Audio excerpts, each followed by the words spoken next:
Bé, nosaltres ens agradaria demanar-li al Partit Popular de Castelldefels que no barregin les coses.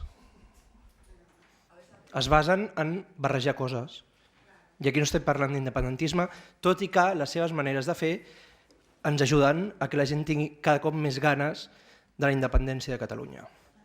Només recordar-li que el govern del Partit Popular encara no ha formulat cap normativa en matèria de protecció pels consumidors més vulnerables, cap.